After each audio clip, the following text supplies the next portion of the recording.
सबको जय मसीह की। मेरे प्रिय यीशु मसीह के मधुर नाम में आज हम लोग देखते हैं परमेश्वर के वचन से एक आयत हम लोग पढ़ लेंगे।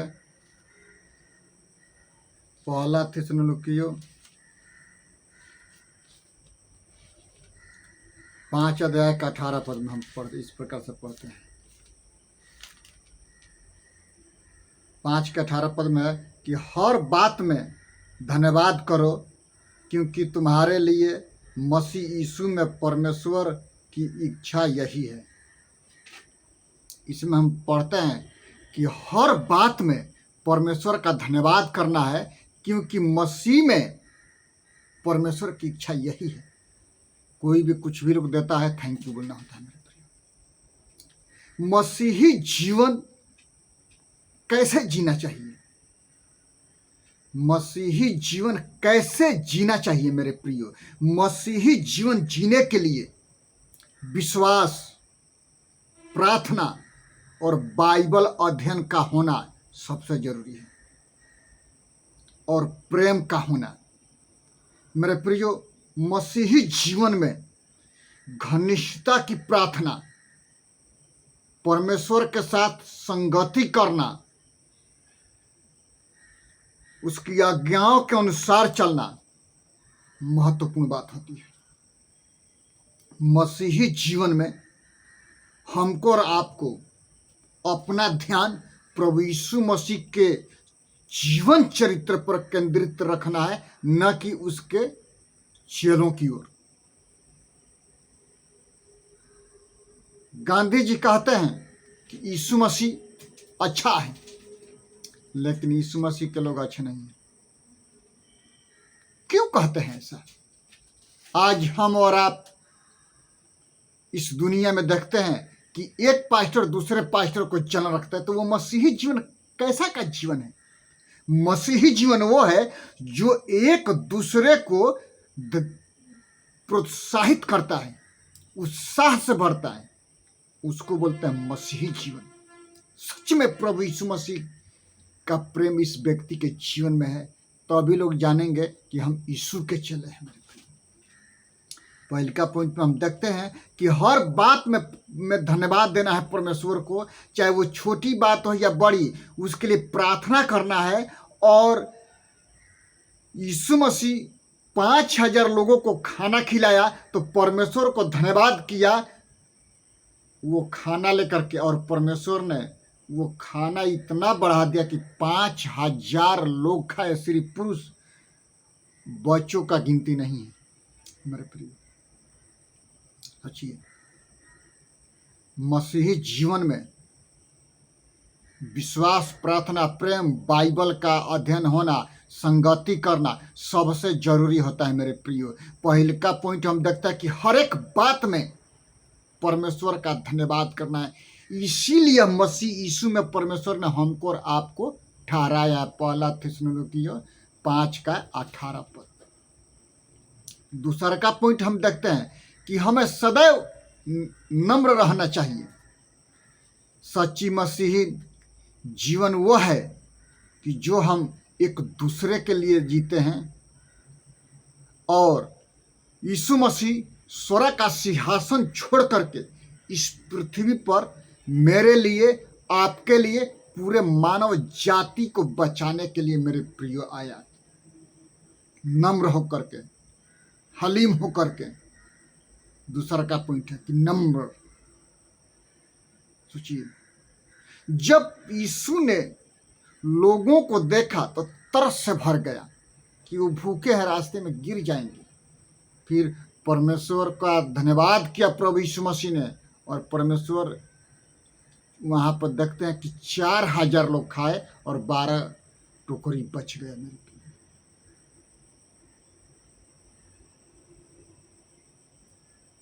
5 रोटी और 2 मछली से 4000 लोग खाए। एक जगह में 5000 लोग खाए। सोचिए, नम्र होने का मतलब है कि अपने हित के बारे में नहीं सोचना, दूसरों के हित के बारे में सोचना। आज बहुत सारी संस्थाएं के लोग और पास्टर और जितने प्रचारक हैं और जितने संस्था का डायरेक्टर है, सिर्फ अपने पेट के बारे में सोचते हैं। दूसरे पास्टर के बारे में नहीं सोचते हैं, उनका सपोर्ट बंद कर देते हैं। अरे परमेश्वर स्वर्ग से देखता है, ऊपर से नीचे से नहीं देखता। इसीलिए अपने अपने पापों से मन फिराना है और यीशु के पास आना है, क्योंकि यीशु आपको अनंत काल का जीवन देता है मेरे प्रियो।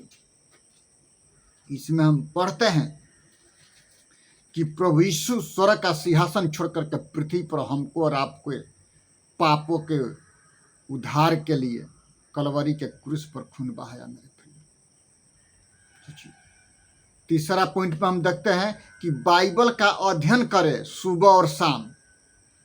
दाऊद राजा कहते हैं कि हे परमेश्वर, मैं बेड पर लेट करके सो करके मैं तेरे वचनों का मनन करता हूं। एलरोई नामक कुएं के पास इसहाक शाम के वक्त जा करके परमेश्वर के वचन का मेडिटेशन करता था, मनन करता था एकांत में। जैसे दूर देश से एलियाजर ऊंट पर बैठा हुआ और रिबका को लेकर के आ रहा है, तो रिबका पूछती है कि ये जो आदमी आ रहा है ये कौन है? तो वो कहती है कि मेरा मालिक है, इसहाक, अब्राहम का बेटा इसहाक है, जो वादा का संतान है।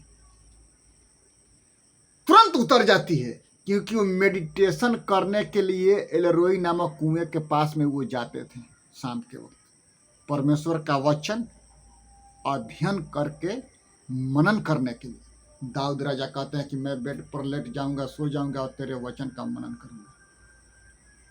मेरे प्रिय, हमें बाइबल को याद रखना चाहिए, कंठस्थ करना चाहिए, और जब हम परमेश्वर के वचन को अपने हृदय रूपी पट्टियों में लिखते हैं तो पवित्र आत्मा मार्गदर्शन करते हैं। मेरे प्रिय, क्या पवित्र आत्मा मार्गदर्शन करते हैं। तीसरा का पॉइंट है। चौथा का पॉइंट हम देखते हैं कि हमें एक दूसरे की मदद करने चाहिए।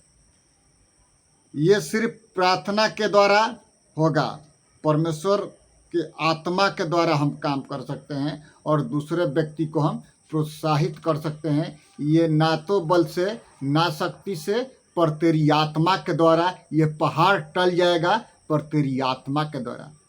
मेरे प्रियो, दूसरे के हित के बारे में सोचना चाहिए, अपने हित के बारे में कम सोचना चाहिए मेरे प्रियो,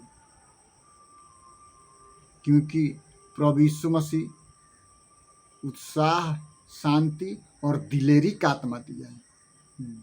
डर भय की आत्मा नहीं दिया, दिलेरी का आत्मा दिया है।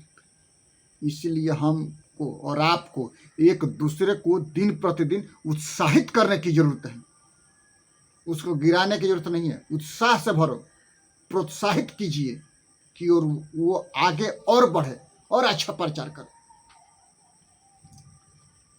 पांचवा पॉइंट था। छठवां पॉइंट हम देखते हैं कि हमें प्रार्थना करने वाला बनना चाहिए। क्या?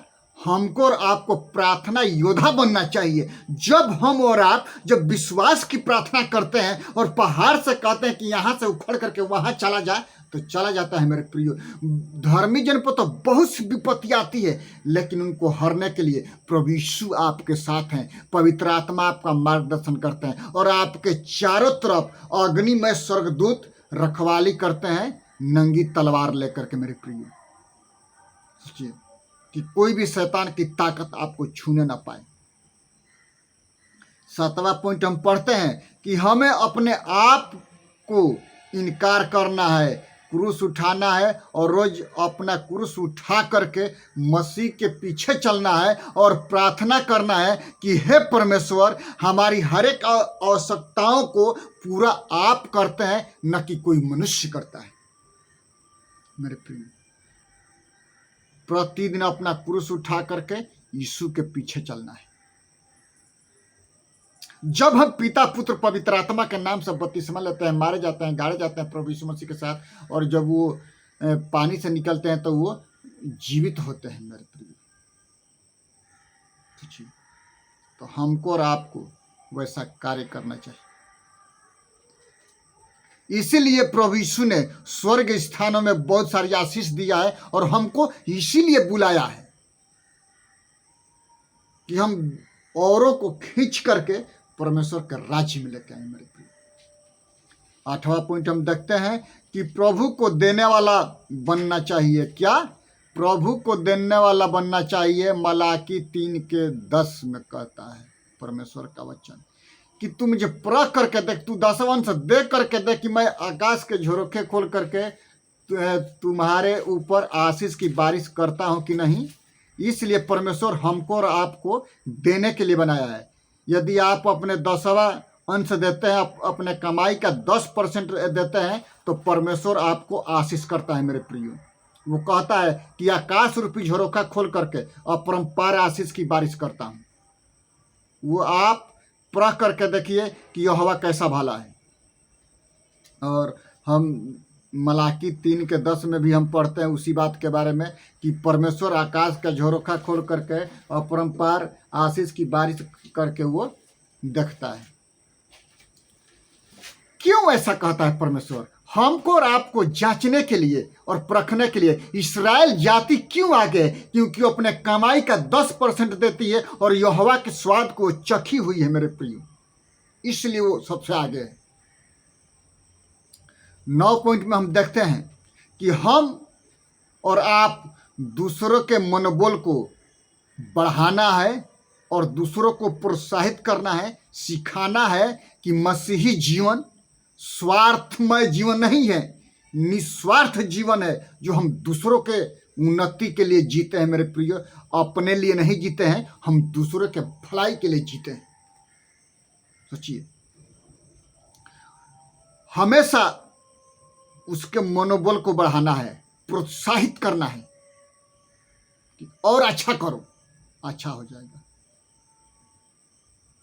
मेरे प्रियो। हम देखते हैं कि आजकल बहुत सारे पास्टर एक दूसरे का पैर खींचने के चक्कर में रहते हैं। मैं बहुत सारे पास्टरों के बारे में जानता हूं, लेकिन एक बात याद रखो पास्टरों, प्रचारकों और विश्वासियों, एक दूसरे का पैर मत खींचो, क्योंकि प्रभु यीशु जो स्वर्ग से देखता है तेरा पैर खींच जाएगा, टूट जाएगा, तेरा जीभ खींच देगा, वो एक दिन वो काट देगा, क्योंकि तू चुगली करता है। इसीलिए चुगली करने वालों, परमेश्वर आपके जीव को काट करके अग्निमय कुंड में डालेगा, नरक का कुंड में। इसीलिए अपने अपने पापों से मन फिराइए, यीशु के पास आइए, यीशु आपको अनंत काल का जीवन देगा। हमको और आपको प्रोत्साहित करने के लिए प्रभु यीशु मसीह अंधकार से ज्योति में बुलाया है कि हम ज्योति के संतान हो तो औरों को हम ज्योति का संतान बना दें।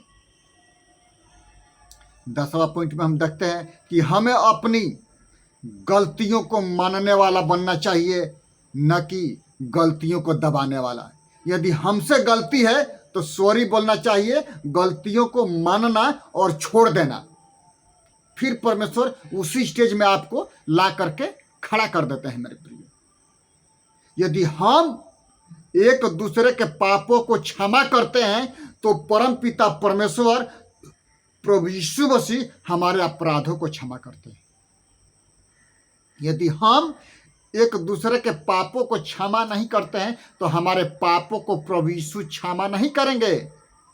सोचिए, वो क्षमा करेंगे ही नहीं, क्योंकि जिस नाप से तुम नापते हो उसी नाप से तुम्हारे लिए नापा जाएगा।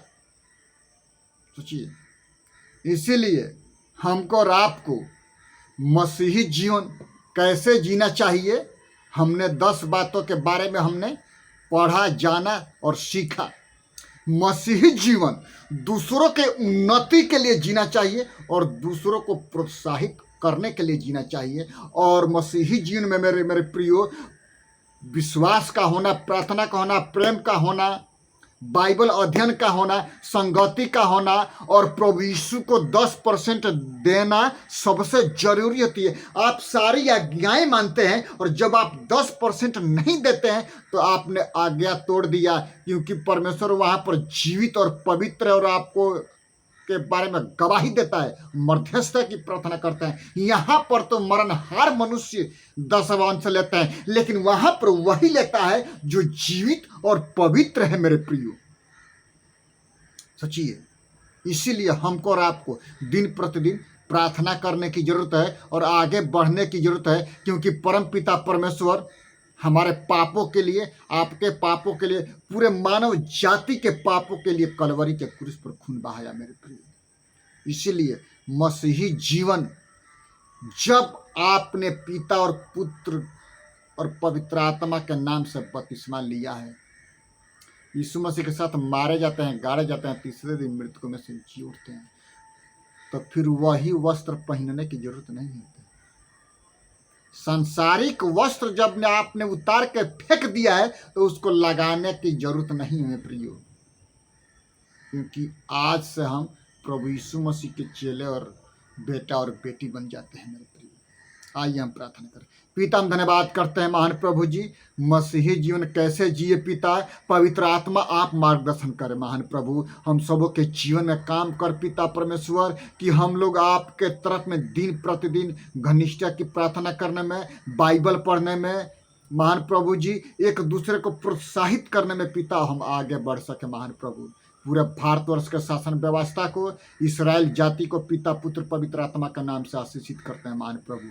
धन्यवाद करते हैं महान प्रभु कि जो आपने अभी तक संभाला है पिता परमेश्वर। धन्यवाद करते हैं पिता, मैं अपने आप को, अपने परिवार को और दोनों बच्चों को आपके हाथों में देते हैं, आप आशीष कीजिए महान प्रभु। जितने लोग प्रार्थना के माध्यम से हमारा सपोर्ट करते हैं पिता, आर्थिक माध्यम से सपोर्ट करते हैं, उनके जीवन में आप कार्य कीजिए पिता, उनके पारिवारिक जीवन में, उनके बच्चों के जीवन में पिता आप 100 गुना प्रतिफल दीजिए महान प्रभु। धन्यवाद करते हैं खुदावंद, सारा आदर महिमा पिता हम आपको देते हैं प्यारे पिता, आपके बेटे उद्धारकर्ता प्रभु यीशु मसीह के नाम से मांगते हैं, आमीन। यीशु मसीह का अनुग्रह, परमेश्वर पिता का प्रेम और पवित्र आत्मा की संगति और सहभागिता अब से लेकर के आने वाले दिनों तक होती रहे, आमीन आमीन। सबको जय मसीह की मेरे प्रियो। प्रभु यीशु आपको आशीष करे। आप हमारे चैनल को सब्सक्राइब करें, लाइक करें और ज़्यादा से ज़्यादा शेयर करें और कमेंट करें मेरे प्रियो। प्रभु यीशु आपको आशीष करे।